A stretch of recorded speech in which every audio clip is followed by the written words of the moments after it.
Yo no escucho nada. No te escuchas entonces.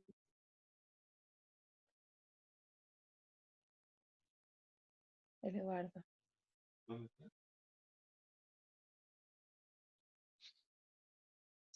Felipe, ya estás para la siesta vos, ¿eh? Mamá. Mamá. Felipe. Siéntate. Te dijeron que estás para la fiesta. Hola, estoy tapado. ¿Quién más no escuché nada? ¿Te gustaba? ¿Te hablé? Ahí se escucha. Hola, hola a todos. Hola.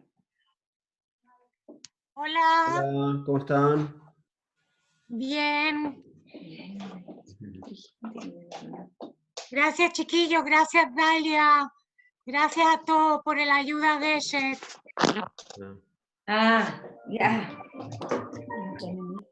De Sofi. Es Sofita. Ariel, la Sofi está contigo, ahí veo.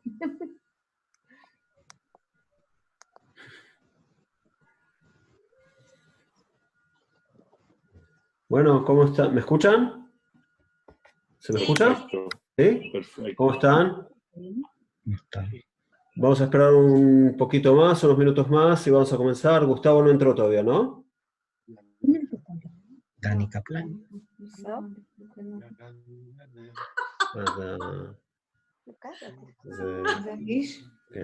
bien. Mucho. Debbie, estás bien peinada, no te preocupes. ¿Estás bien? Con la Jackie. ¿Cuál es la mejor posición?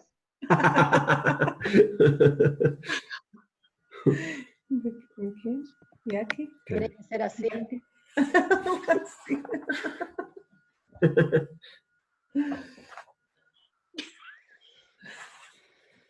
Bueno, hablen, ¿por qué no hablan? Yo dije que iban a entrar, iban a hablar todos, iban a hacer mucho barullo, tan tranquilos, hasta que empecemos. Somos un grupo muy serio, querido Dani. Y Hola, ¿quieren que contamos chistes? y queremos que sepan que somos gente ordenada y seria. Muy bien. Tú especialmente, Debbie. Súper seria. Dani, Sí. hoy día hablé con tu mami. ¿En serio? Sí. Qué bueno, no me contó. Hablé con ella también hoy. Creaciones. ¿Qué dijo? Me mandó sus últimas creaciones artísticas. Sí, a mí también. Sí, todos los días manda sus últimas creaciones artísticas. Es linda. la última creación del día. Exacto. Gracias por llamarla, Debbie. No, feliz, la adoro.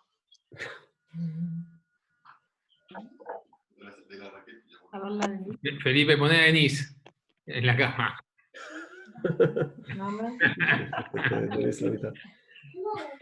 Estamos listos nosotros. ahí o no? Si está aburrido, te queda dormido, ¿no? Imposible que esté aburrido. Pero cada uno tiene un compu, veo yo. Está escuchando todo. Esto es como Es como chistoso. hablando con Felipe en su cama. Sí, por eso. Sí, exacto. Está tapado. Oye, esto es mejor que trabajar, así que prefiero estar acá. Está perfecto. Corcho y Dalia siempre apuntan a una pared. Sí, Corcho y Dalia siempre apuntan a cualquier lado. Inentendible. ¿Hasta qué ves? Rara. Ahí viene Círculo Israelita. Ah, ok. Círculo israelita. ¿Cómo estamos? Estamos, pero no te vemos. ¿Dónde estamos? Sí, ya me van a ver. Perdón. ¿Cómo andan? Oli. Ahora ¿Todo mejor. Estás en la sala mejor. Voy a cambiar el nombre para que no se confundan cuando me vean. Qué tecnología, qué conocimiento del Zoom, qué manejo. Sí, no, ya me hice experto. Miren, ya cambié. El rosa, no sé por qué salió. ¿Cuánta gente que hay? Qué lindo. Bueno. Gustavo, ¿empezamos o damos un par de minutos más? Yo les daría 3 minutos más o 5 minutos más. Y ahí, ¿quiénes faltan? A ver, miremos. Jackson está. ¿Y la Bien. Marce? La Moni falta. Moni. Mandémosle si alguno quiere por el grupo. Falta Moni, falta... Sí, yo ya mandé por el grupo. Ok. Marcelo dijo que venía. Falta Marcelo no Sandra me- Gabor. Y el Rafa. El La Rafa. Sandra Gabor. No. Está de viaje. La Dalia. Y la Dalia, no, Dalia está... Qué El lindo cuadro. cuadro que tenés atrás, Jackie. Estás muy lindo, te queda muy bien atrás el cuadro. Jackie. Exactamente, eso es lo que hay que hacer. Hay que... Yo pensé que era la Mona Lisa al principio. Te perdiste. Ahí está, los veo a Esa todos. te la perdiste porque hay que estar así. Sí. Hola, Sara. ¿Qué? Hola, Yael. Camson. ¿Y Sí. A Yael Berdichevsky, ella. Hola. Estoy saludando. ¿Cómo estás? Candy, ¿tú por qué siempre estás tan impecable? Bien. Imposible. La Después de Candy. limpiar, lavar, cocinar, imposible. No, pero igual estás impecable. Hay gente que Eso se digo. prepara para los Zoom. Yo me puse una camisa especial. O sea, yo Te estuve digo, hay todo el gente que mejor se traje. maquilla, no digo en chiste, porque es toda la imagen. No es Yo chiste. tengo No es el Es la Carlos actividad Sanz. del día. Es como salir, tengo un Zoom. Claro, tengo un Zoom, me voy a poner lindo. Además, ¿se perfuman ustedes? Porque hay que perfumarse, porque se nota y se lavan los dientes. Sí, claro, verdad. Felipe, vos estás preparado, ¿no? Para el Zoom. Yo sí. Felipe está tapado comida. Ya, Ángel. Vivi. Ahí entró Vivi y yo me voy a ir porque si no vamos a hacer... Me quise Voy a entrar con el de Vivi. Mali Bueno, cocinó, ella está también Shishi. cocinó algo. Sí, sí. Mali. Bueno, creo que podemos empezar, ¿no? Estábamos comiendo. Los Campsen están sirviendo recién la comida, así que no pueden venir ahora. Los Isaacson no sé nada. No, ellos no confirmaron. Yo le Marcelo escribo a no Marcelo. confirmó. Está en otro- Falta el corchito, Tiene otro carrete, seguro. el Otro Zoom. Rafa. El Rafa venía ligerito. Entonces, Siempre- ¿empezamos o siempre esperamos llega 2-3 tarde, minutos más? Así que no es raro. Vino la Gigi. ¿Qué dijo? ¿Qué dijo? Estamos por empezar. Está trabajando con su... Vino. Ok, yo creo que vamos a empezar. Quiero agradecerles a todos por ser esta la salida que escogieron esta noche, como Eduardo dice, de las opciones que tenían. Después tenemos otro carrete. Genial. Entonces, quiero que comencemos. Tenemos una noche muy especial. Quiero contarles que la idea era hacerla en casa. O sea, habíamos hablado en su momento con Gustavo de que esta tenía que ser la noche aquí. Pero no se dio por todo lo que está pasando y espero en el futuro que podamos reconstruirla de alguna forma. Quiero que tengamos todos paciencia, este medio nuevo que estamos aprendiendo todos un poco cómo funciona el Zoom, si algo no sube a tiempo, si algo no coincide, entonces tengamos un momentito de paciencia, si alguien se desconecta por alguna causa, entonces conéctense otra vez, aquí lo vamos a estar esperando. Quería contarles quién está con nosotros esta noche. Entonces esta noche está con nosotros, aparte del grupo Baruch, está con nosotros Yael Berdichevsky. Yael, así, hola, el que no te reconoce. Yael Berdichevsky es la representante de Zikaron Basalón aquí en Chile. Está con nosotros Sara Sisa y Débora Jacobi de la oficina de Keren Soda aquí en Chile. Y tenemos una sorpresa especial. Quiero que sepan que el programa, hasta ayer por lo menos, de este Zikaron Basalón, estaba programado con las nuevas reglas del Zoom y de la Corona. O sea que todo lo que íbamos a ver esta noche eran partes grabadas, cortos clips, de un catálogo que la organización Zikaron Basalón nos provee, nos da. Pero tenemos una excelente noticia desde ayer, y está con nosotros el señor Rudy Ayman, que tenemos un gran honor de tenerlo con nosotros. Y él nos va a poder contar así de primera persona, y si Dios quiere en algún momento cercano vamos a tener la posibilidad también de tenerlo aquí en nuestro salón físicamente, que era en realidad el programa. Entonces el señor Rudy nos va a contar dentro de unos minutos la historia. Tendrán obviamente tiempo para preguntas, tendrán obviamente tiempo para dar cualquier experiencia o pensamiento que puedan tener, y eso lo vamos a hacer en la tercera parte de la noche. O sea, la primera parte es unas palabras que yo voy a decir enseguida sobre un poco qué es el Zikaron o qué es la memoria en Israel hoy en día. A mi pensar. Después el señor Rudy va a hablar, va a haber lugar para preguntas libres. Después va a pasar a Gustavo, que nos va a dar un poco de pensamiento, un poco más de la Shoah en la religión, un poco más de la Shoah en la Golá también. Y al final, obviamente, va a haber posibilidad para hacer un debate, que es algo que siempre hacemos, y creo que va a ser muy interesante. Entonces, siguiendo el formato como lo aconsejan, me gustaría que Debbie pongas ahora la canción Eli Eli, y eso es para entrar un poco en el ambiente de Yom HaZikaron la Shoah. Debbie, por favor. Uy, ¿qué pasó? No, van a poner una canción.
Bueno, gracias, Deb. Quiero contarles un poco, de mi punto de vista, lo que es Zikaron, lo que es recuerdo o memoria del punto de vista israelí. Entonces, desde el comienzo, me imagino que lo saben, desde el comienzo del Estado, hace 72 años atrás, se marcó un surco, un camino muy claro de lo que es la recordación nacional, para crear una memoria colectiva y nacional. Tenemos a Yom HaShoah, a Yom HaZikaron, a Yom HaAtzmaut, Yom, el que no sabe significa día, o sea, es el día de la Shoah, el día de Zikaron, o sea, de la memoria a los caídos en las guerras de Israel, y el Yom HaAtzmaut, que es el día de la independencia. Los dos primeros nos llevan a un impasse imposible, que es el tercero. O sea, ¿cómo se puede pasar de un dolor tan extremo como la Shoah o en el Yom HaZikaron a una alegría tan grande como Yom HaAtzmaut? Ese tal vez es el reflejo de la historia judía desde su comienzo. Recordemos que gran parte de la Torá y el Tanaj y los Hagim nos recuerdan eventos traumáticos en nuestra historia y la importancia de recordarlos. Sin duda, en estos tiempos de corona, que tenemos más tiempo para pensar y para meditar, me ocupé en los últimos días para pensar en qué es la memoria colectiva en Israel de hoy y en este contexto. Entonces, lo primero que me surgió, y lo podemos debatir después, si la palabra recuerdo y memoria son lo mismo. Si el lugar de la religión en la memoria es complementario o es en su lugar, o es solo el fruto de nuestra educación. Actuamos automáticamente al sonar la sirena en los días que conmemoran el nacimiento de nuestro Estado, en la Shoah y en Yom HaZikaron. ¿Y qué piensa un joven hoy, el que tal vez no conoce a nadie de primera persona o no conoce a ninguna víctima, ni de la Shoah ni de las guerras? Quiero poner aquí un paréntesis que Zikaron Basalón nació en 2011 y no casualmente en Israel, porque fue una iniciativa de jóvenes israelíes que comprendieron que no es suficiente un acto, por más solemne que sea, para recordar. Pregunté a varios jóvenes en estos días en Israel qué es para ellos el Yom HaShoah y por qué es tan especial. Y las respuestas me llenaron de fe que estamos tarde o temprano entregando o legando la memoria a generaciones que lo van a saber preservar también para el futuro. Y tengo aquí para ustedes algunas respuestas. Entonces un joven me dijo que la sirena para él es como una campana que por un minuto te desconecta del móvil y de tu corrida por la vida. Y otro es el minuto para pensar en lo frágil de la moral humana que dio legitimación a máquinas de muerte. Otro me dice que es el momento del año en el cual por un minuto se paraliza todo. Pasar por el Shuk Mahane Yehuda, el mercado de Jerusalén, en esos momentos es impactante. Es la esencia de la unidad, de la memoria colectiva. Solo eso alcanza para helarte la sangre si eres de afuera, o para calentarte el corazón si eres judío. Otro me dice que el momento es donde no importa si eres ashkenazí, o sefaradí, o ole hadash, o religioso, o laico, o nacido en Israel, somos todos uno. Está en nuestro DNA, es el ciclo de recordación gracias a la educación. Y me pareció que es muy emocionante lo que estos jóvenes piensan, ¿no? O sea, nosotros como segunda o tercera generación, creo que tenemos esta tranquilidad que en el futuro esta recordación sin duda va a continuar. Yo también entiendo la conmoción de sentimientos que varían según la edad de la persona y si esa persona nació antes del Estado de Israel o si nació después de la realización del Estado. Y alegóricamente tal vez es comparable a una persona que nació antes del paso del Mar Rojo con Moisés o después. Pero es imposible quedarnos ajeno a los sentimientos que esto despierta. Yo también estoy seguro que gracias a nuestro sistema de educación en Israel, con seguridad, el joven que está escuchando la sirena en aquel momento, lo último que piensa es en venganza. Es un joven que va a pensar en que la Shoah es algo que hay que recordar y está prohibido que se suceda otra vez. Y para terminar, les quiero contar que en Israel hay algunos movimientos que hablan, por ejemplo, de convertir al día de la Shoah, al Yom HaShoah, en un día de ayuno. Y hay otro movimiento que habla de marcar, de tatuar en la carne propia el número que tenía el abuelo en la suya. Y en estos días de Shoah en Israel vimos patrullas de la policía centrándose frente a la casa de un sobreviviente y en el momento de la sirena haciéndole el saludo para dar ese kabod a la persona que tanto se lo merece. Y eso a mí me llena, por lo menos, de muchísimo amor y tranquilidad. Porque todos estos gestos en realidad gritan lo mismo. Leolam no, nunca más. Quiero ahora invitar al señor Rudy Ayman a contarnos su historia. Después, como les conté, vamos a tener posibilidad también de hacer preguntas. Y señor Rudy, por favor, con usted. Le escuchamos. Señor Rudy, pero está en... Debbie, ¿le abres el micrófono al señor Rudy? Un momento. Señor Rudy, se lo escucha ahora, gracias. Buenas noches. Buenas noches, pero yo estoy como participante, no como para conferenciante. Eso lo voy a hacer mañana. Me toma de sorpresa. No, pero nosotros queremos, nos dijeron que nos iba a contar por lo menos un poco de su experiencia y nos gustaría mucho si puede hacerlo. Bueno, les voy a improvisar, no estaba previsto. Bueno, yo nací en Berlín y cuando llegó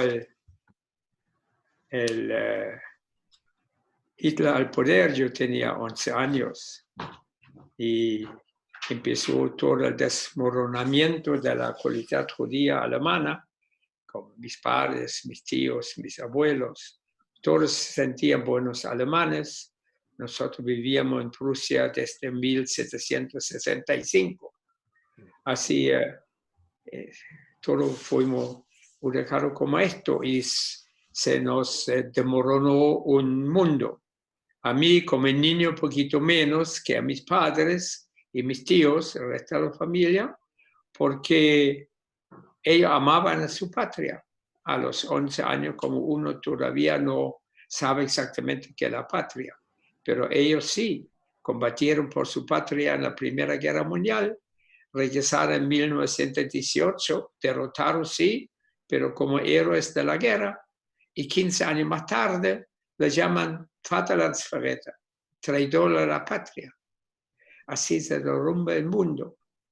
Y durante 6 años en creciendo fue el deterioro de la vida judía en Alemania hasta que llegó el día de la noche de cristales, cuando la persecución selectiva se transformó en matanza masiva. Bueno, lo voy a contar entonces. Este día del 9 de noviembre, en la noche llegaron las hordas, la Chusma, dirigida y avivada por la gente del partido nazi, quemaron todas las sinagogas y después se echaron encima de las casas nuestras. Y esto culminó el día siguiente, el día 10 de noviembre, cuando llegaron 1000 camiones para llevarse a 30.000 hombres en una operación de 8 horas. Este día, a las 7 de la mañana, sonó el teléfono de nuestra casa. Llama la tía Trudy, que vive a 3,5 cuadras de la casa, y dice a la mamá: llegaron, se llevaron a mi marido, está en camino a tu casa, salva el tuyo. La mamá se vistió de abrigo, salió de la casa, fue a la estación de metro, esperando al papá. El papá era químico farmacéutica, estaba de turno de noche y regresaba a la casa. La mamá le dijo: tú no puedes llegar a la casa, te están esperando, escóndete. ¿Dónde esconderse? Si los vecinos son nazis, te entregan, y son antinazis, tienen miedo. Entonces le ocurrió al papá.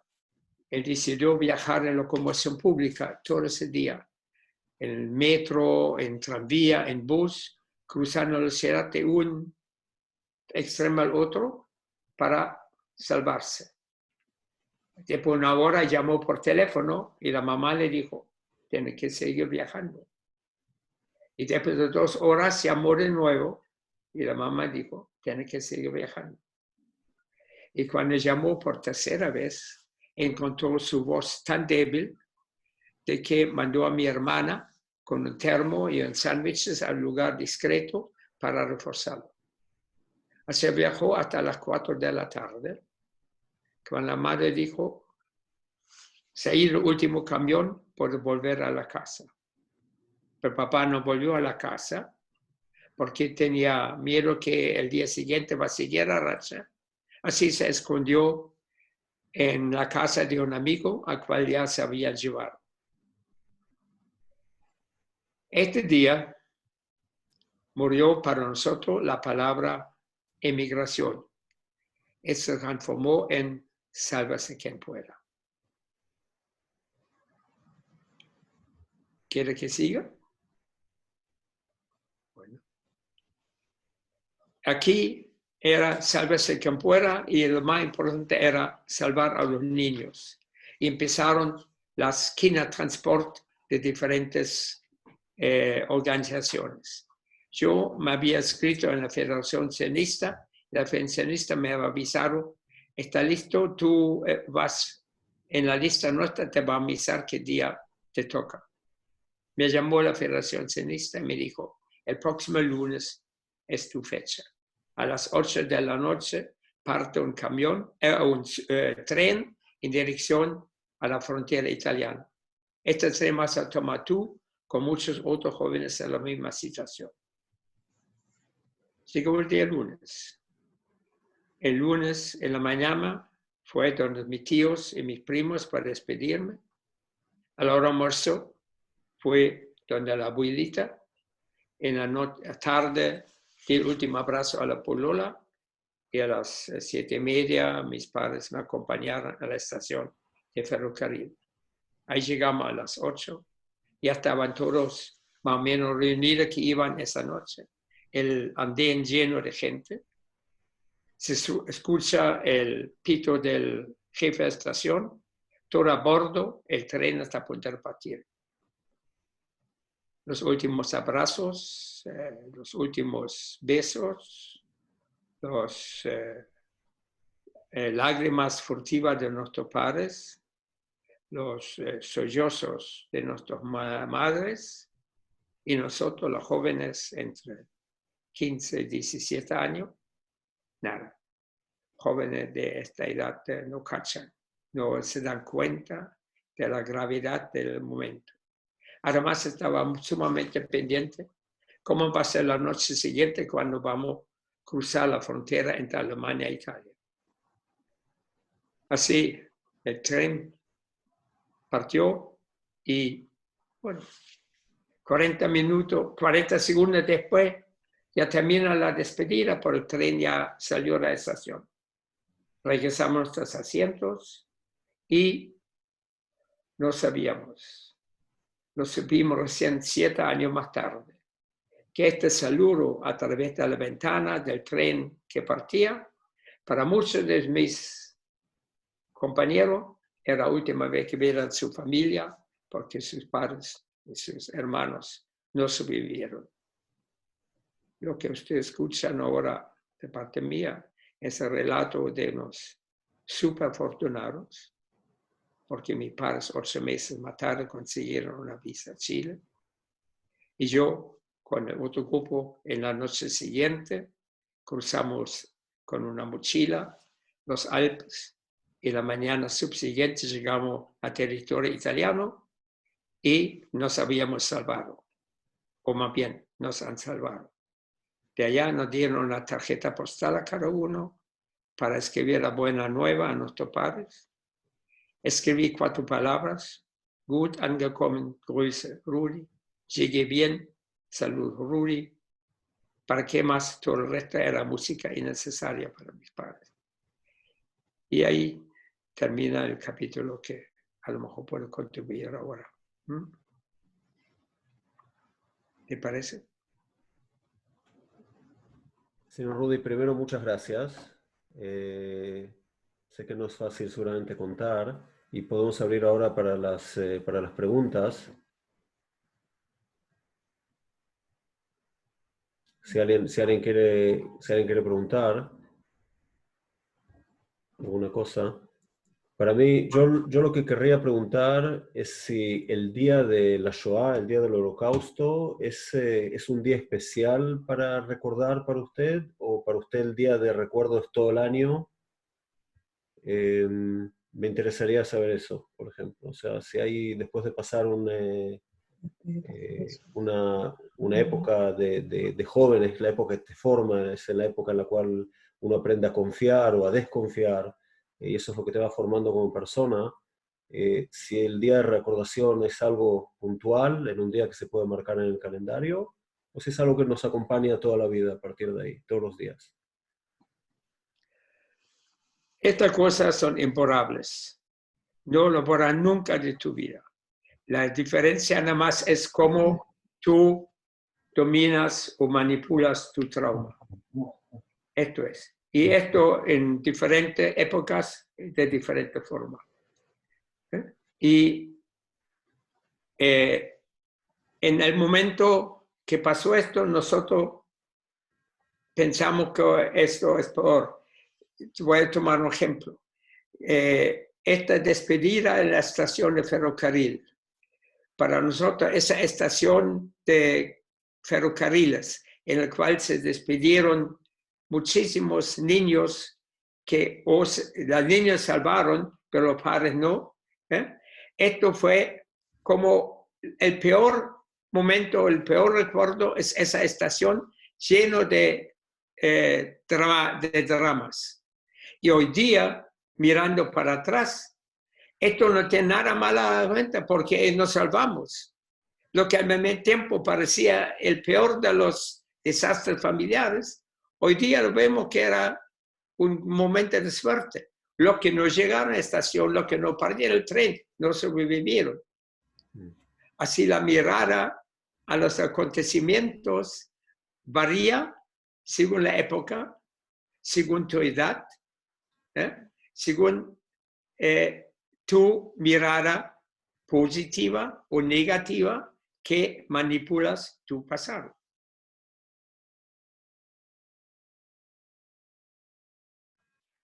¿Quedan recuerdos lindos de la época de antes? O sea, ¿es posible guardar eso en la memoria? Si estamos hablando de memoria ahora y de traumas. Me refiero a antes de la huida, digamos, por los Alpes. Bueno, nosotros los jóvenes, o yo como joven, para mí lo peor de estos 6 años de terror, desde que Hitler llegó al poder, el 33, hasta el 38, cuando yo partí a la Palestina británica, para mí, personalmente, el mayor trauma es de ser excluido de un grupo. Yo, hasta los 11 años, fui educado como buen alemán, como todo éramos nosotros, nos sentíamos, o más bien mis padres, mis tíos, y de repente yo era don nadie, porque en el colegio si yo bullying, te llaman Zauyur, judío mugriente, te llaman Vaterlandsverräter, traidor de la patria, te excluyen de la vida social del colegio y todo esto. Entonces de repente tú estabas en el limbo, no pertenecía a nadie. Y tenía que yo entonces buscarme una nueva pertenencia. Esa es una de las recuerdos que tengo muy fuerte. La búsqueda de pertenencia. Y la estoy buscando. Era lógico dentro del judaísmo. Entonces, ¿cuál era el judaísmo? A la vista y a la elección en aquel momento. Primero, el asimilatorio de mis padres, que era un fracaso, ya no era una solución. ¿Quién era? Los judíos con peyes. No, esto no es para mí. Esto no es para mí.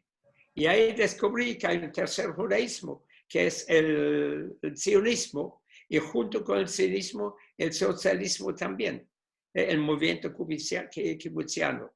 Y a eso me abarqué, y con eso yo quería juntarme, y eso me abrazaron, yo abracé a ellos, y en eso yo encontré una solución y una nueva definición de mi personalidad, de la pertenencia que tanto me importaba.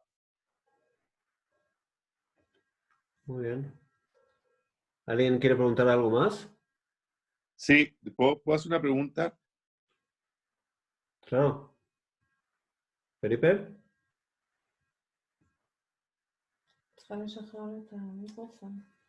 Deb, ¿le puedes liberar a Felipe el micrófono, por favor? Se quedó congelado para mí, Felipe. Se colgó su Sin problema con internet. Ay, justo estaba haciendo una pregunta. Bueno, hasta que se vuelvan a conectar, ¿alguien quiere Dalia, preguntar está algo? Dalia. Dalia, sí. Ahí, ya, ahí. Hola, primero quiero felicitarlo. Yo me llamo Dalia, igual que su hija Dalia. Yo estudié con su hija todo el colegio, fuimos compañeras de curso. Qué lindo, ¿eh? Sí, así que tuve el privilegio de estar con la Dalia toda la vida. Y bueno, yo primero lo felicito porque usted es una persona que siempre ha estado dispuesta a contar su historia y creo que es tan importante para la gente joven, para los movimientos juveniles, para nosotros mismos. Así que yo lo veo siempre en el Mercaz, donde lo honran en todos los años. Y quería preguntarle su etapa en Israel. Si llegó usted, se fue a Israel, ¿qué hizo allá? ¿Cuánto tiempo estuvo? Y señor Rudy, aquí, antes, o sea, para complementar nada más la pregunta de Dalia, Felipe me está preguntando, en los años después en la guerra, que el que ya escuchó su historia sabe que usted combatió también en Europa, ¿cuál fue la causa que al final lo trajo a Chile y no de vuelta a Israel? O sea, eso es para, digamos, para cerrar ese capítulo en la historia. Por favor. Bueno, aquí llegando a Italia y haciendo Aliyah con el barco que nos llevó a Palestina aquel tiempo, empieza la época de 10 años que yo estaba ligado a Palestina, más tarde Israel, pero prácticamente eran los 10 años antes de la consideración del Estado de Israel. Vivía en el kibbutz y en el Valle Jordán, y una vida muy dura, primero en carpa, después en pequeñas habitaciones, y una vida sumamente dura, clima, trabajo, enfermedades, malaria, tifos, paparazzi, todo. Y todo esto, pero no era una vida triste. Nosotros nos encontramos que estamos progresando y estábamos progresando. No era eso el premio. El gran golpe vino 4,5 años después, cuando el ejército alemán desembarcó en África y el ejército británico necesitaba voluntarios. Entonces, junto con muchos otros jóvenes, levanté el brazo porque me sentía aludido y me fui a la guerra. Casi 4 años sirviendo al ejército británico, primero en la brigada judía y después como agente del Intelligence Service. Y ahí viene el momento que tú me preguntas. Cuando terminó la guerra, llegué a Alemania y vi que mi familia no hay sobrevivientes, que nosotros, mis padres y mi hermana en Chile, y yo allá éramos los únicos sobrevivientes de la familia. Yo decidí, sea como sea, yo voy a buscar la oportunidad de juntarme de nuevo, que mis padres, por ser uno de los tantos afortunados de haber sobrevivido por lo menos el núcleo de la guerra. Y 3 años después del fin de la guerra, llegó la visa a Chile y aquí llegué y me siento un afortunado dentro de los parámetros de nuestra colectividad de haber salvado por lo menos para Chile y ser tan afortunado de poder reencontrarme con ellos comparado con todos los otros que perdieron su familia.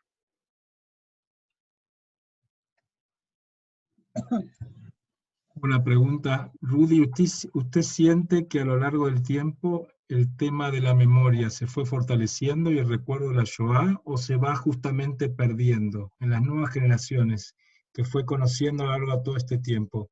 ¿Cómo siente este tema del recuerdo y la memoria? Una pregunta interesante. No es constante lo que uno siente. Primero, por supuesto, porque es tan cerca la Shoah de lo que viví recién, es muy presente. Pero a la medida yo llegué como joven de 26 años y empezando a crear una nueva vida, feliz en sentido, porque rodeado de de mis padres, mi hermana, encontrando mi pareja de toda la vida, después creando hijos. Entonces, eso es tan absorbente y tan fuerte que la memoria tú la pasas al segundo plano porque estás tan ocupado. Y eso es típico, no solamente para mí, para todos los que han vivido esto. Entonces, la inmediatez, la intensividad de la nueva vida, te absorbe tanto que te pones. Y es típico de que 40 años después, esto empieza a cambiar. ¿Por qué empieza a cambiar? Tú te has consolidado, ¿ya? Tu familia existe, tienes una buena familia. Y empieza, más tarde, empieza el fenómeno del nido vacío, que tú has cumplido una parte más importante de tu vida. Y lo que queda ahora sigue siendo vida interesante, pero ya no el desafío de crear para los hijos, porque ya has hecho tu trabajo.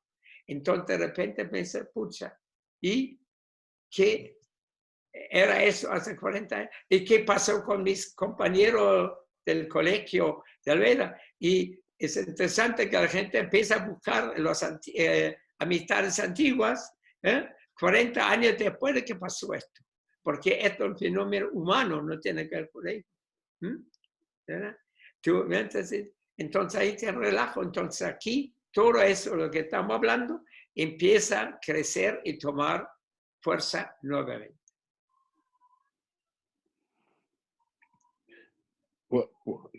Sí, Felipe, sí, se escucha. Sí, le quería hacer una pregunta a don Rudy.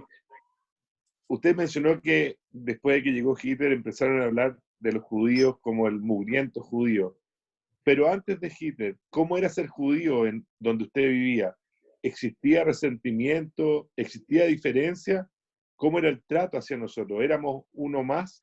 ¿Usted cómo vivía como judío? ¿Iba a un colegio judío? ¿Iba a una sinagoga? ¿O no había diferencias? ¿Cómo era? ¿Cómo, en el fondo, cómo en forma tan rápida los judíos pasamos a ser los mugrientos? ¿O siempre fuimos realmente los mugrientos? Ok. Ya. Yo no puedo... La comunidad judía alemana consistía de 650.000 judíos alemanes. Y, por supuesto, cada uno tenía una visión diferente de su nacionalidad alemana y de su religión o identidad judía. Yo puedo contar de la mía, que en cierto sentido es de la gran mayoría. Que es que el judaísmo era definitivamente un segundo elemento de identificación después del sentimiento patriótico alemán. Esto es un hecho, ¿ya? Mayoritario. El hecho es que en la época de mis padres, el matrimonio mixto pasaron más del 50% en Alemania. Un ejemplo mío, bueno, es mi propia familia. Mi madre no era judía. Mi madre venía de una familia protestante, se cambió al judaísmo por amor a mi padre. Así, esto es típico, por lo tanto, también en la familia donde yo fui educado, el judaísmo no se negaba, pero prácticamente no estaba presente. ¿Ya? En mi casa nunca se celebró el Seder. Jamás un Shabbat. A mí el asunto del judaísmo me llegó de golpe. Hitler me llevó al judaísmo, no mis padres. Creo que es una frase increíble, o sea, que Hitler lo llevó al judaísmo. Y saliendo de esa frase, una pregunta que Debbie está pidiendo hacer, ¿cuál sería su mensaje para nosotros como padres? ¿Cómo transmitir esta memoria a nuestros hijos o nuestros nietos a lo mejor también? No sé, yo no soy hombre de pasar mensajes. No me corresponde. Pero tú no puedes dar mensaje de lo que no eres. ¿Ya? No se puede mentir. ¿Ya? Tú puedes, al final de la sinceridad o la pretensión falsa se descubre. Así, si no tú trabajas mismo tu judaísmo, no tiene que pasarlo a los hijos. Yo lo veo esto en el colegio con mi nieto chico, que tiene 10 años, 11 años, y está lleno de matrimonios en parte mixtos, en parte muy asimilados, y busca el camino cómodo. Dicen, deme al colegio, deme un buen judío, I pay for it. Yo pago, devuélvame en bandeja de plata un buen judío. Es así, es triste. Y la consecuencia vamos a vivir. No sé cómo, cuánto, yo no soy profeta, pero estas cosas no van así nada más al saco roto. Así, no te puedo decir cómo es, pero lo que hay que hacer es sincero. Y si tú quieres sincero, gente, y tú quieres un judaísmo sincero de tus hijos, tienes que trabajar tu propio judaísmo primero para después pasárselo a otro. Así lo veo yo. Muy bien. ¿Alguien más quiere preguntar algo? Daniel. Sí, yo dos preguntas en realidad. La primera es si no, en base a su experiencia, si no cree que puede llegar a pasar algún momento lo mismo que pasó en el 33 en Alemania, acá o en otro país. Y la otra pregunta es, ¿qué significa hoy Israel para usted?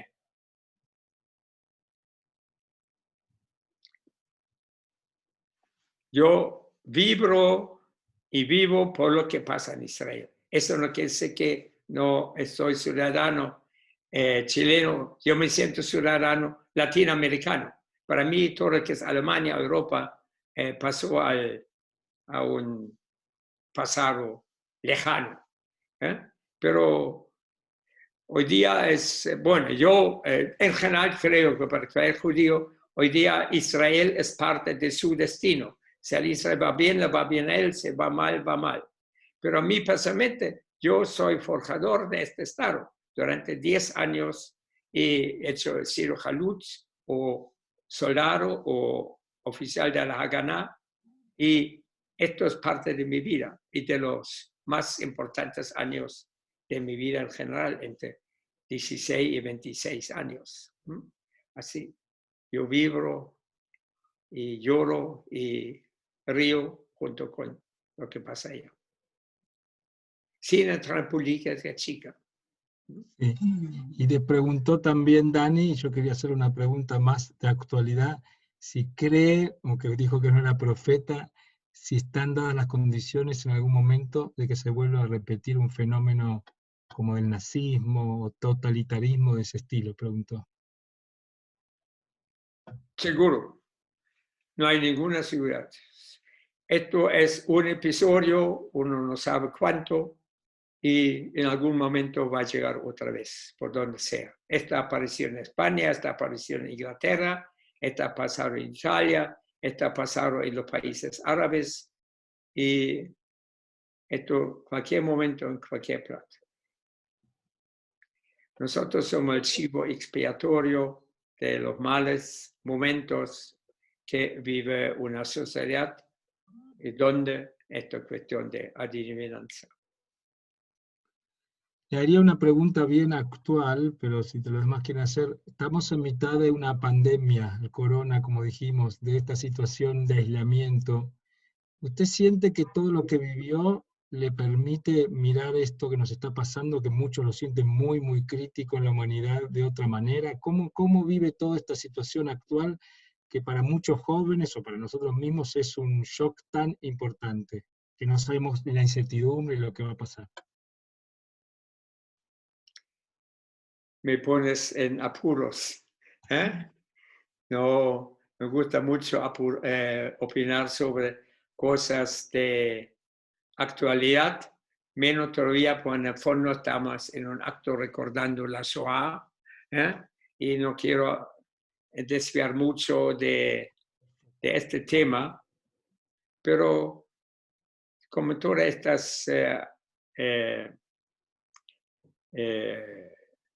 eventos nos obligan a una introspección y tomar decisiones, y hay exactamente decisiones de dos sentidos.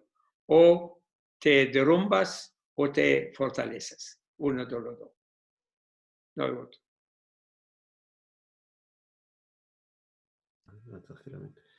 Bueno, señor Rudy, muchísimas gracias. O sea, a pesar de que fue un poco, como usted dice, improvisado, creo que aprendimos muchísimo.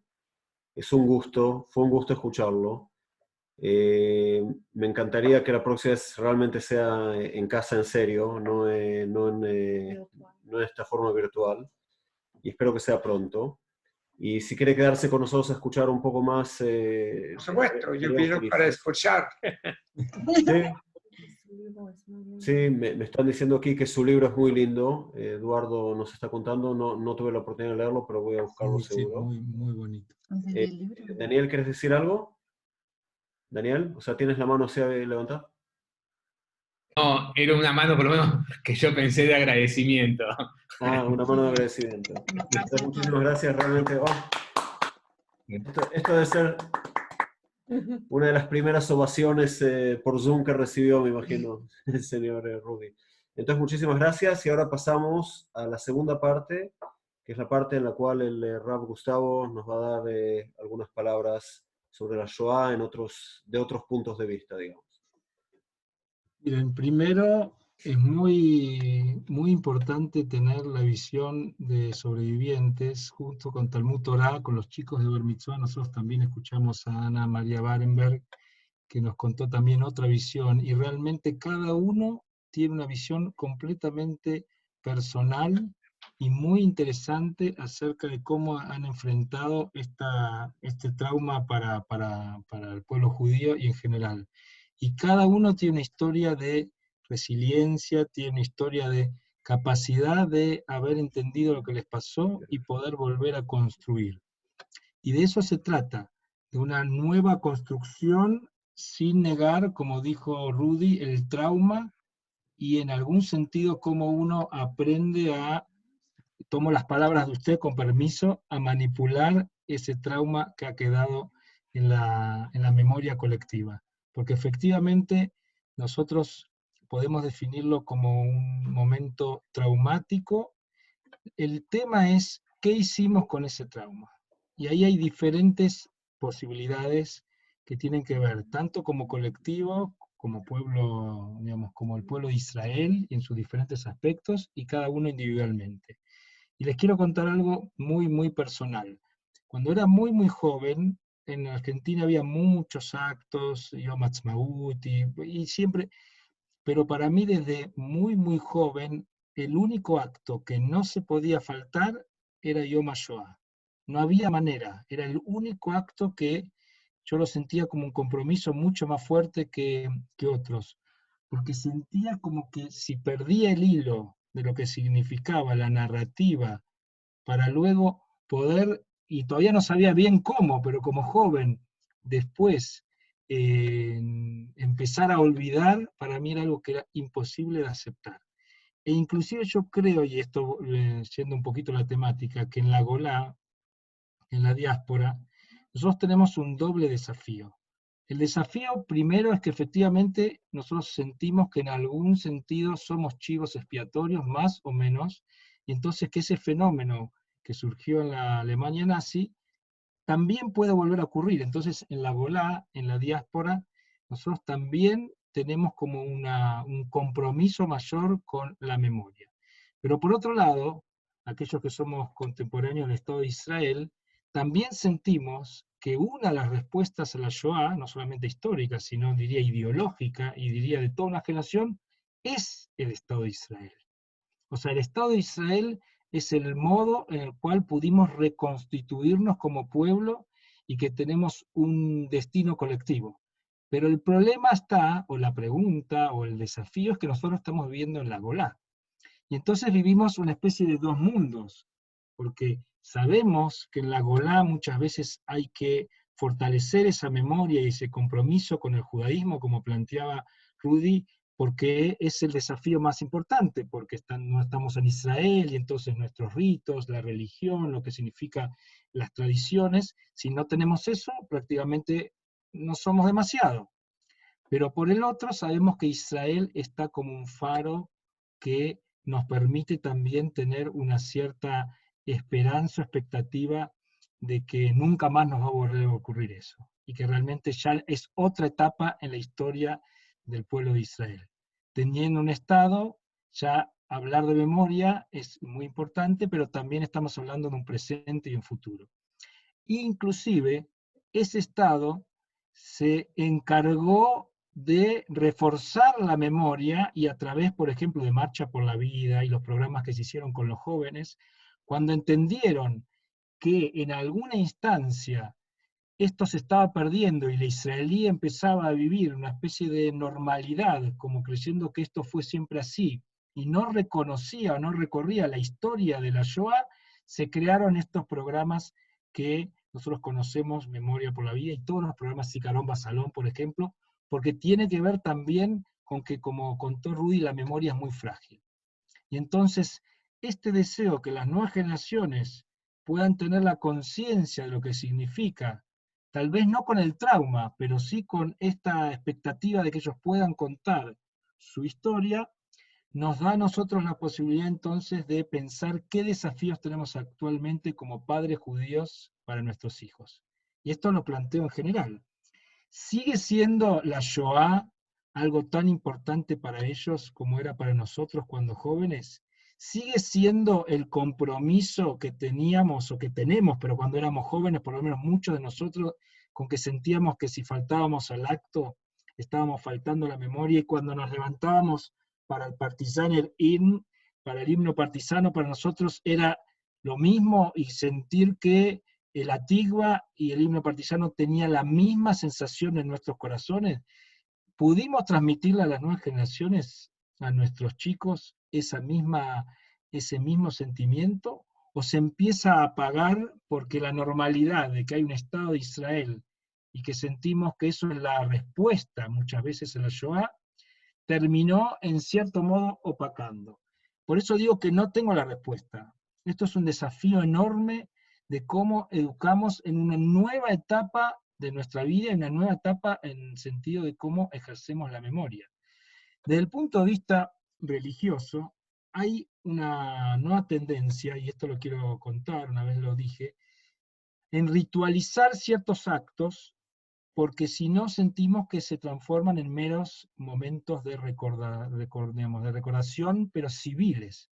Entonces hay esfuerzos del movimiento Masortí, por ejemplo, de establecer una Megilá, que es una lectura al igual que se hace en Tisha B'Av, como Megilat Eijá, Megilat HaShoah, que significa que se lee y se ritualiza y se reza y se hacen las tefilot igualmente como en Tisha B'Av, como ocurrió también. Inclusive algunos ayunan, como contaba Dani, pero que está como prescripto. ¿Y por qué si ayunamos por el templo de Jerusalén, por qué no ayunar por aquellas personas que fallecieron en la Shoah? Entonces muchos también ayunan en este momento. Lo que quiero decir es que este nuevo modo de recordar, que no sea solamente cívico, no tenemos una definición si en 100 años o en 50 esto se va a transformar efectivamente como Tisha B'Av, como en algo religioso en el sentido más amplio, que va a tener sus ritos y que va a tener su modo de recordar. Aquí hay desafíos. En Israel tal vez no es necesario porque está la sirena. Nosotros aquí no tenemos esa posibilidad y estamos haciendo todos los esfuerzos. Entonces, lo que quiero plantearles, y aquí termino porque para poder hacer, no sé si un debate, pero preguntarnos entre todos, es que el modo de recordar y el modo de practicar la memoria va variando a lo largo de las diferentes etapas de nuestra vida y de las sociedades. Y en esas diferentes etapas tenemos que tener respuestas diferentes que no nos permitan quedarnos en solamente recordar, sino cómo activar esa memoria para que nos hable de futuro. Y de eso se trata. Yo creo que el ejemplo de Rudy en su modo de hablar, él habla de futuro. Aunque nos contó ese momento traumático, su modo de enfrentar, de contarnos, él está planteando una visión hacia adelante. Y el gran desafío de Yom HaShoah, y el gran desafío de toda esta semana, que va a terminar y llegamos a Yom HaZikaron y luego a Yom HaAtzmaut, es cómo transformamos aquello que aceptamos como parte del trauma que nos ocurrió, trauma nacional, en elaboración de presente y posibilidad de futuro. Y yo creo que todos estos espacios que estamos teniendo aquí o con los chicos de Talmud Torá son una elaboración de ese trauma colectivo que todavía no ha sido zanjado. Y efectivamente, esta sensación de estar en vivo y en directo, aunque por Zoom, con Rudy o con otra gente, todavía es el último eslabón que nosotros queremos tomarnos para que realmente esto nos quede a nosotros para poder transmitirlo a futuro. Y créanme que vamos a tener un desafío enorme como individuos, porque el ser humano tiende a olvidar. El ser humano tiende a olvidar y tiende a normalizar y creer que lo bueno que tenemos ahora siempre fue. Entonces el desafío es seguir recordando, que no se transforme en un trauma, y entre todos buscar los nuevos modos educativos para que las jóvenes generaciones tengan ese compromiso y esa identidad que es múltiple, que puede ser desde la Shoah, con el Estado de Israel, con el judaísmo. Y con esto termino. No creo que sean excluyentes. Creo que las identidades, como ahora aprendimos, líquidas, tienen muchas variantes, y que en la Shoah fue una etapa muy importante tal vez en nosotros tenemos que darle ahora un sentido diferente a como era hace 30, 40 o 50 años. Y creo que es un desafío. Y ahí, en cada uno de los elementos de nuestra propia identidad, tenemos que ir sintiendo y midiendo y viendo cómo vamos a vivir la vida judía. Y termino ahora sí con esto. Rudy dijo, no se puede hablar de lo que uno no es, y él hablaba de la honestidad. Entonces, realmente esta sensación de que educar con lo máximo que podemos de nuestra verdad es un desafío enorme, y creo que estos espacios nos ayudan mucho. Así que nuevamente, muchas gracias a Dani por la idea, a Yael y principalmente a Rudy, porque él dijo, él quería ser uno más, y todavía tiene la capacidad para escuchar y estar y querer participar como uno más, y que eso me pareció el mensaje tal vez más interesante, además de todo lo que dijo, de que él quiere seguir estando, aprendiendo y participando de los espacios. Así que toda rabá. No se vayan todavía, tenemos más. Ah, por supuesto que no. Debbie. טייסי חיל האוויר הישראלי בשמי מחנה הזוועות קמנו מ10 מיליוני הקורבנות, נושאים את זעקתם האיומית, מצביעים לגבורתם ומבטיחים להיות מגן העם היהודי ולארצו ישראל.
Muy bien, gracias Deb.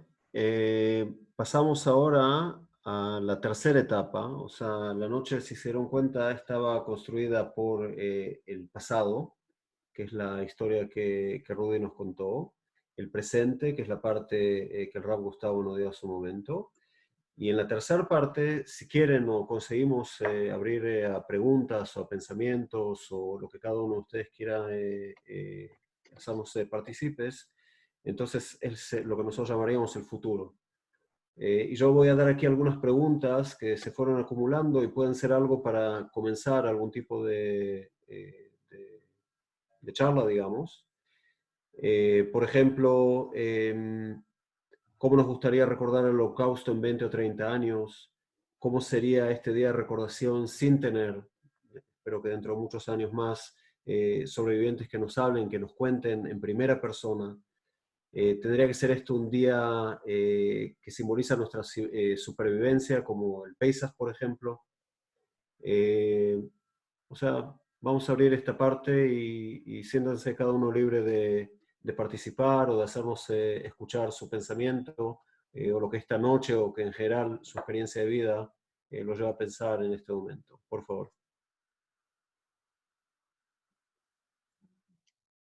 Hablamos Shanti, creo que estaba Isidoro. Sí, Shanti.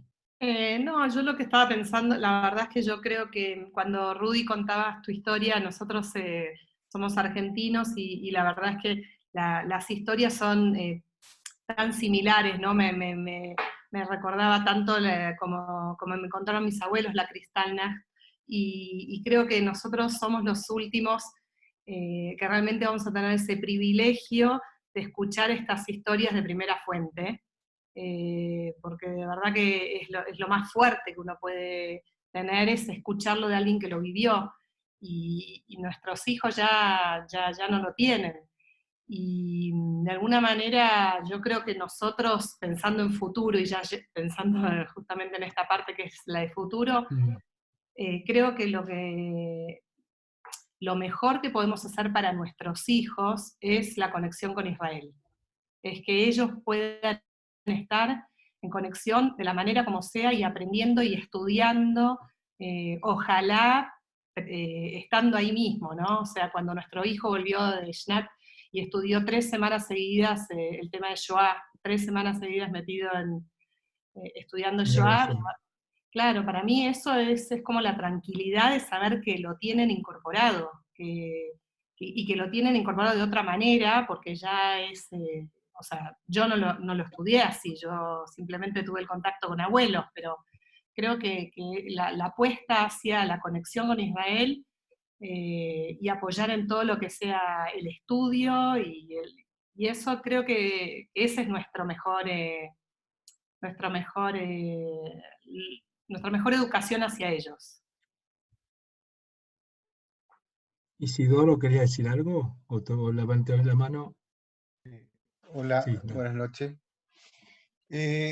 Hace algunos años atrás, conversando con el abuelito, un amigo, él contó que todos los años iba a Alemania. Él ya falleció. Yo no lo entendía, ¿cómo puede ser que vayas todos los años a Alemania? Con la historia, los nazis. Bueno, y él decía, bueno, yo soy alemán. Soy judío, pero soy alemán. Y la reflexión es que la Shoah no fue la misma vivencia para un judío de Alemania que para un judío de Polonia o de Rusia o de Checoslovaquia. Fue una vivencia completamente distinta. Si queremos saber cómo fue para un judío polaco, probablemente sea bueno leer a Bashevis Singer para ver cómo se vivía antes, y quizás a Kaselnik. Estaba hace poco tiempo leyendo un libro de una antología de la Hannah Arendt, y quería compartir, porque de alguna manera siento que es parte de lo que nos compartió Rudy. Ella decía algo así como que, voy a leer pequeñas citas si me lo permiten: tengo la extraña fantasía de que en el momento en que fui lanzada a este mundo, un ser de otro planeta me grabó con un puñal estas palabras en el corazón: sí, sé sensible, contempla el mundo como pocos lo ven, sé grande y noble, ya que tampoco puedo negarte el pensamiento eterno. Pero se olvidaron de una cosa: sé judía. Y otra frase también de la Arendt, en donde le consultan a propósito de la Shoah, y dice, sí, el lado positivo es el siguiente: por entonces llegué a una convicción que expresaba repetidamente mediante una frase: si te atacan como judío, debes defenderte como judío, no como alemán, ni como ciudadano del mundo, ni como defensor de los derechos humanos o como lo que sea. La cuestión era, ¿qué es lo que puedo hacer como judío en términos concretos? Y a esto se unía además una intención clara. Ahora sí quiero alistarme en una organización por primera vez, y naturalmente en una organización sionista, porque eran los únicos que estaban preparados. Me parece una reflexión notable además por el tiempo, por la época. Hoy día podemos encontrar algunos libros incluso donde desde el punto de vista religioso se justifica la Shoah. Lo traté de buscar ahora, no lo encontré, tengo un libro que habla justamente de eso. Hoy día leí una reflexión a propósito de la historia de Job, me parece fantástico, muy atingente a eso. Otros libros que nos hablan de que Hitler ganó la guerra, toda vez que se sataniza al pueblo judío y se sataniza a Israel. Es una victoria para el nazismo y para Hitler. Yo creo que nunca hay que perder eso de vista, no hay que ser ingenuos cuando te atacan como judío, debes reaccionar como judío, sin ingenuidad, y cuando atacan a Israel, te están atacando a ti como judío también. Y siento que eso es parte de lo que hay que enseñar a los niños, a amar la humanidad, amar al prójimo, pero no ser ingenuo. Israel es parte esencial de nuestra vivencia como judíos, ya sea que estemos en Chile, ya sea que estemos en Estados Unidos, que estemos en Israel. Hoy día no es disoluble. Es inalienable cada vez que hay algún grupo judío que quiere marcar distancia respecto a Israel, está sacrificando parte de su judaísmo. Eso, muchas gracias.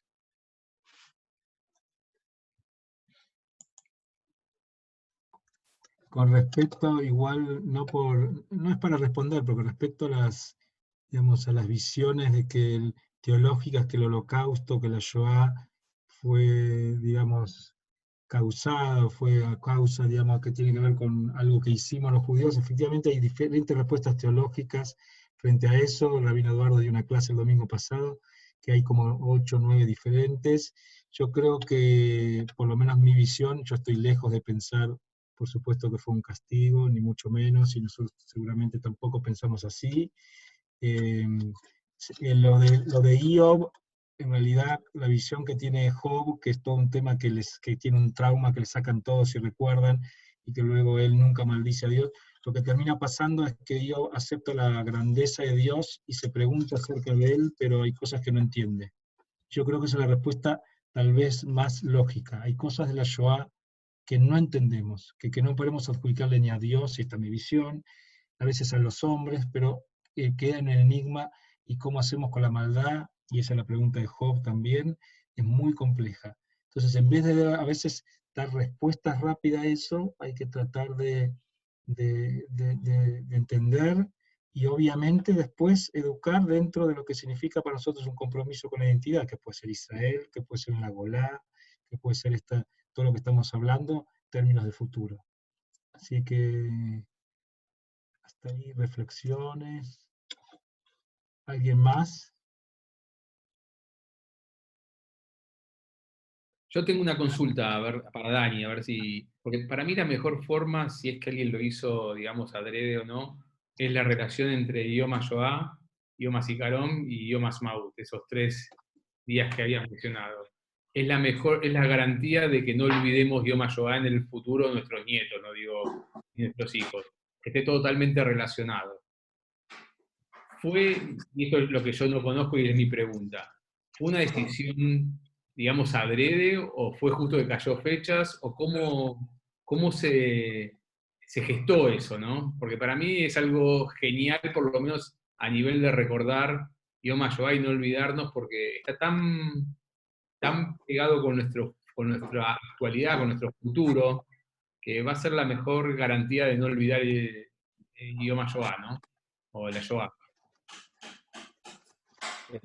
La pregunta es muy buena. Yo traté de decirlo un poco en las palabras que yo di. No hay nada casual.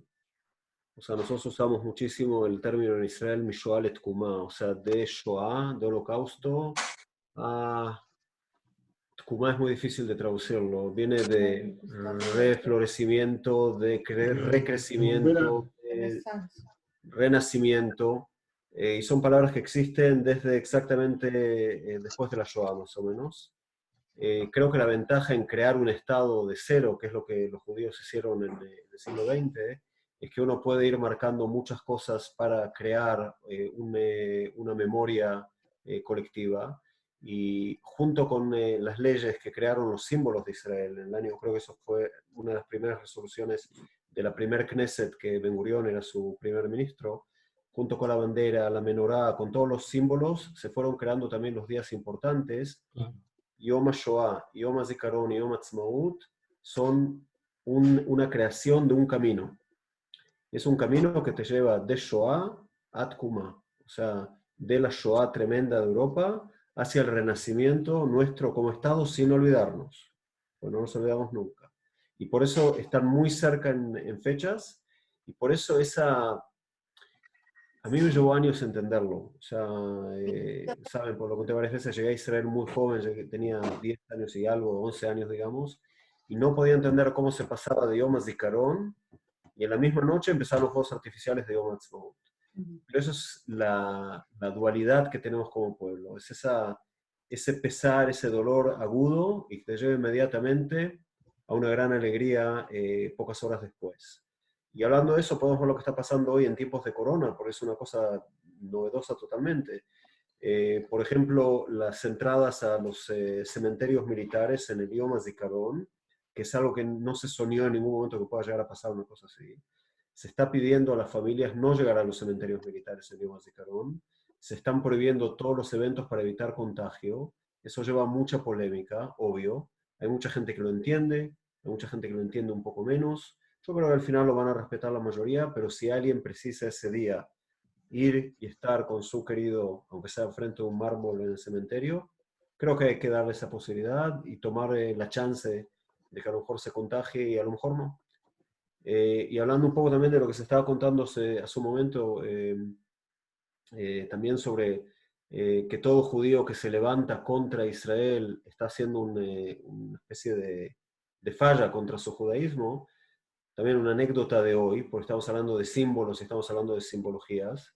Ustedes saben que en la víspera de Yom HaTzmaut, o sea, es en el finalcito, digamos, de Yom HaZikaron, en el Monte Herzl, se hace aquel evento emocionante en el cual se encienden las 12 llamas de la menorá, que simbolizan las 12 tribus. Y una de las personas que tenía que recibir ese kavod, y lo va a recibir, es la que creó el Zikaron Basalón, por ejemplo. Ahora enseguida me voy a acordar el nombre. Y la otra era una shlichá de Chabad, creo que en Tailandia, una persona muy famosa que hace muchos buenos actos hace muchos años. Ella lo aceptó inmediatamente, es un gran honor encender esta antorcha. Y a las pocas horas, el comité rabínico de Chabad dijo que no le permitían encender la antorcha. Entonces ahí empezó toda una serie de especulaciones en Israel. ¿Es porque la antorcha es un símbolo sionista y Chabad no es necesariamente sionista? ¿Es porque es mujer? ¿Es porque no consultó con el comité rabínico que tenía que darle el permiso? ¿Es porque están de luto porque muchos shlichim de Chabad fallecieron ahora por corona? O sea, todo lo que estoy diciendo ahora son preguntas que están surgiendo en el ambiente. Yo sospecho que tiene algo que ver con el sionismo, porque Chabad también está un poco dividida entre la rama que es un poco más sionista que la otra, pero eso es algo anecdótico de hoy, por ejemplo. Eso es con respecto a tu pregunta, Daniel.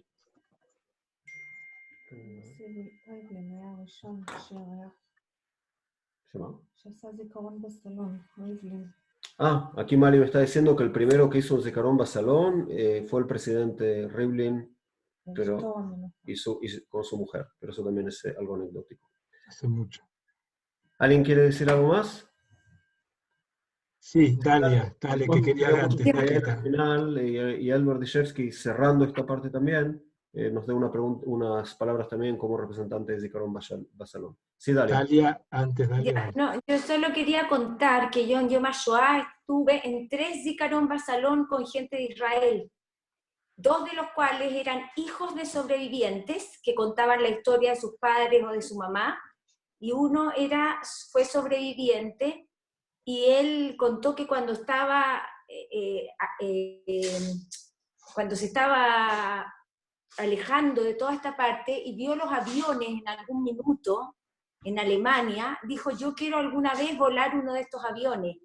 Y llegó a ser un tremendo piloto de la Tzavá del Tel Aviv, en el Estado de Israel. Y cuando estaba contando toda su historia, después había mucha gente escuchándolo, y de repente aparece la nieta de 19 años, que también estaba en el Tel Aviv, en la parte de la aviación, y la nieta le habla al abuelo con todo su grupo de gente del ejército y con el capitán de ella, y le dice que estaban todos escuchándolo, que estaban muy orgullosos de lo que estaba contando, y le tenían un diploma, y fue súper emocionante. La verdad, todo ese momento que ocurre entre todos estos, los nietos hacen lo mismo que los abuelos, es muy impactante. Y lo otro que tuve la posibilidad de mostraron los 3 aviones que sobrevolaron Auschwitz, y en el Congreso La UISO recién en enero tuve la posibilidad de conocer al piloto de uno de los 3 aviones, que también es tremendamente impactante porque su padre fue sobreviviente de Auschwitz. Entonces a él lo invitaron a Alemania a una feria como la FIDAE, una feria de aviación, y él dijo, la única opción que Israel vaya a esa feria es que nos dejen sobrevolar Auschwitz.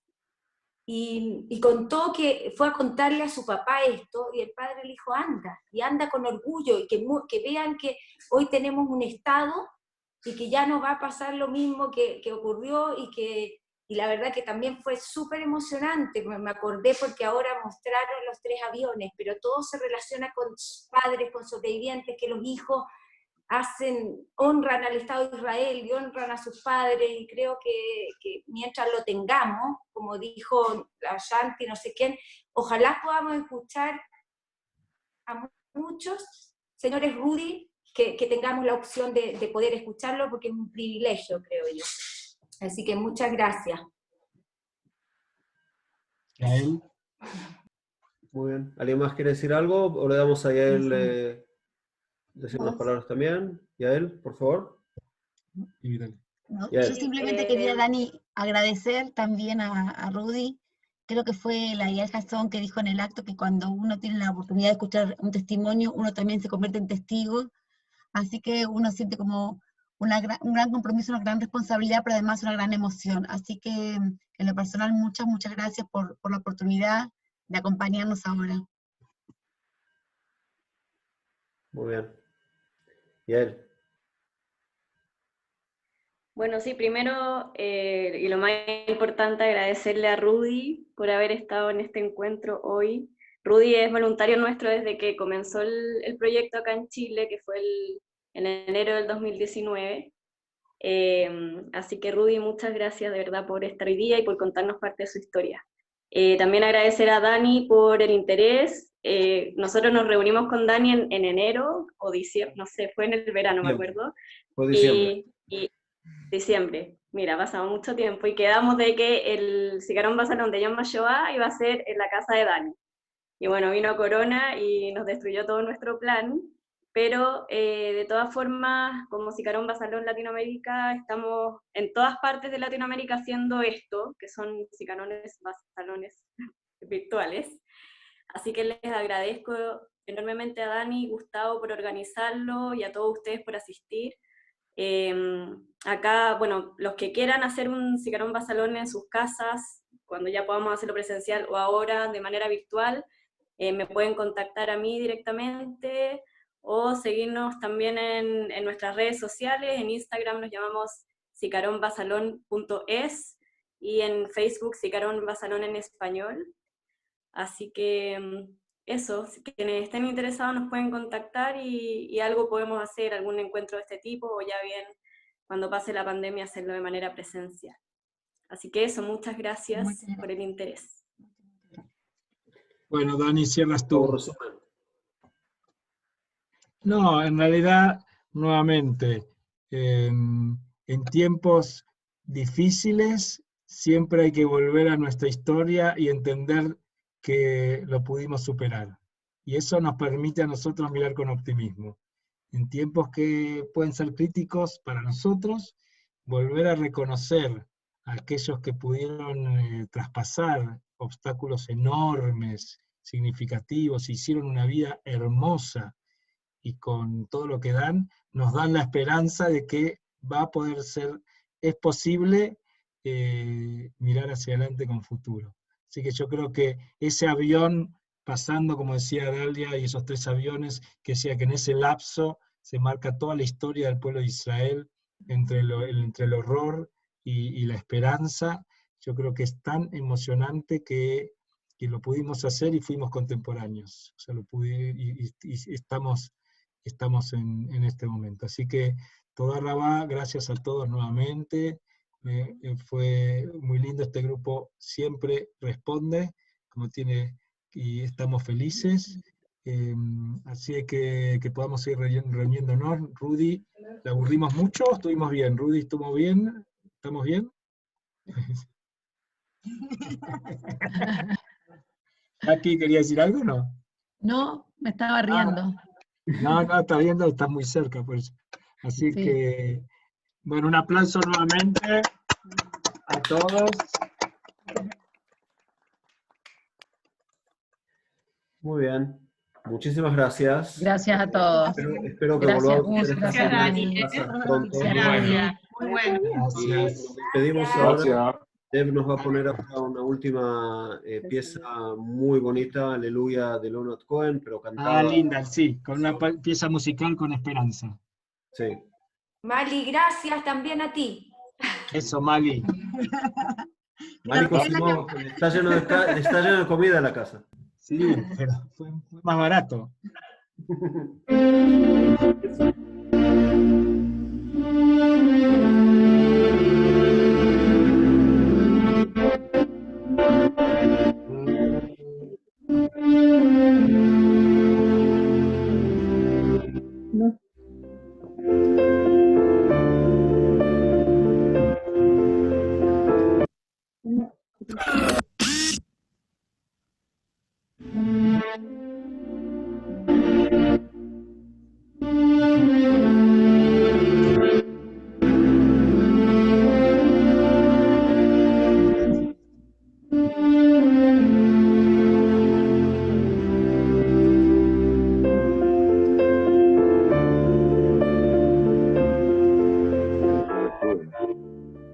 I heard there was a secret chord that David played and it pleased the Lord, but you don't really care for music, do you? Well, it goes like this: the fourth, the fifth, the minor fall, and the major lift. The barefoot king composing hallelujah.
best, but it wasn't much. I couldn't feel, so I tried to touch.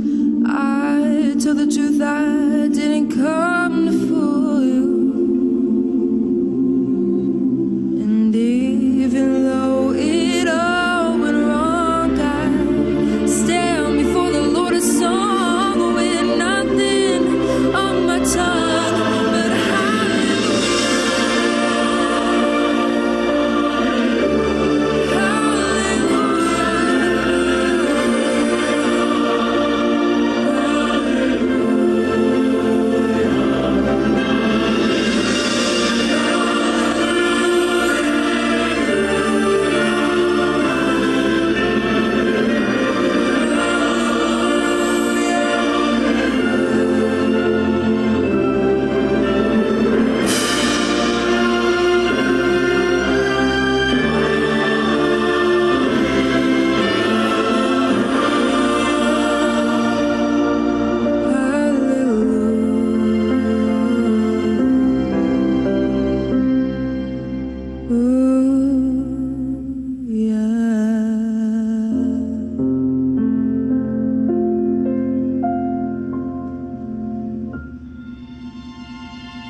Bueno, ahora sí terminó.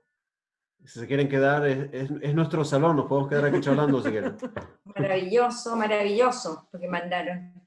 No sé quién lo puso. Oye, sí, yo quería agregar algo que lo olvidé, que la creadora de Zikaron Basalón se llama Adi Al-Shuter, y es una chica israelí que se le ocurrió la idea, y esta idea, como dice Dani, empezó en 2011, pero empezó a agarrar mucho vuelo, y tanto así que, como alguien dijo, todos los años ahora se hace un Zikaron Basalón en la casa del presidente de Israel.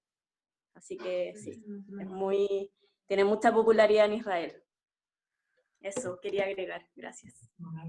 Bueno, si Dios quiere, terminando la corona, están todos invitados a casa. O sea, tenemos la comida que preparamos hoy, la dejamos reservada. Qué rico, nos vamos a cenar a lo de Dani todos juntos. Laila Top para todos, los queremos. Chao, chao. Gracias, Rudy. Gracias. Chao. Chao, gracias. Muy bueno. Chao, chao.